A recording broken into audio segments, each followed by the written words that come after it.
గురుగారు అలానే ఇప్పుడు అఘోరాలు అంటే వింటుంటాము. ఇప్పుడు అట్లా నాగసాధువులు అంటే ఎవరు? అలానే వీళ్ళిద్దరికి ఏంటి డిఫరెన్స్? చాలా మంచి ప్రశ్న.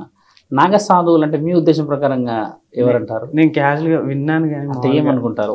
నాగసాధువులు అంటే వర్డ్లో ఏమన్నా డిస్క్రిప్షన్ కనబడిందా?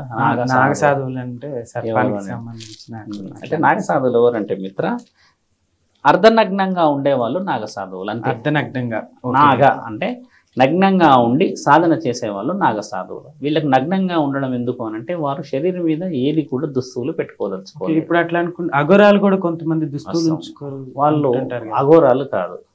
అఘోరాలు కొద్దిగా కింద పనిచేసుకునేది తత్వం ఒకటి ఉంది. వాళ్ళు ఒక చిన్నగా ఉన్న శాలువా కండువా లాంటిది, లేదంటే దూతిల్ లాంటి అంటాం కదా, ఇప్పుడు నేను ఇది వేసుకున్నాను పైన, ఇలాంటిది కూడా వాళ్ళు కేవలం ఇక్కడ మాత్రమే కట్టుకునే స్థితి.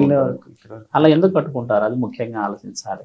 అవును సార్. ఎందుకంటే వాళ్ళు కట్టుకోవడం ఏంటంటే మిత్ర, శరీరం మీద ధ్యాస తగ్గాలి అని కట్టుకుంటారు.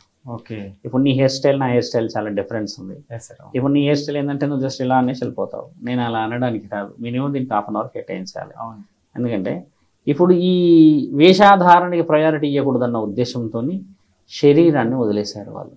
ఇంకోటి ఏంటంటే శరీరం ఎప్పుడు సిగ్గుపడుతుందో తెలుసా మిత్ర? చెప్పండి. నీ యొక్క పురుషాంగానికి సంబంధించిన కార్యకలాపాలు స్త్రీపై వ్యామోహం ఉన్నప్పుడు వాళ్ళకి పురుషాంగం పని చేయదు. అఘోరాలకి నాగసాధువులకి పురుషాంగం పని చేయకుండా వాళ్ళు గురు విద్యలో భాగంగా ఇచ్చేస్తారు దాన్ని.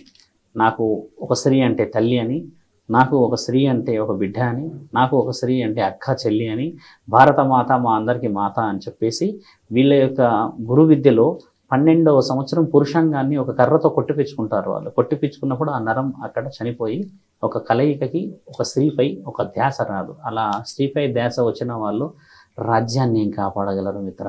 నిజమా గురుగారు? నేను ఇది వినలేను. 12 సంవత్సరాలు వచ్చిన తర్వాత ఇట్లా ఎక్కడా లేదు. మీరు వినవచ్చు, అది రుజువు చేయబడిన రుజువులు. మీరు ఇంకా ఇప్పుడు ఉన్న పురాణాలనే చదవలేరు ఇక్కడ చాలా మంది. అఘోరా పురాణాన్ని ఎక్కడ చదువుతారు? గురు విద్య అదే కదా.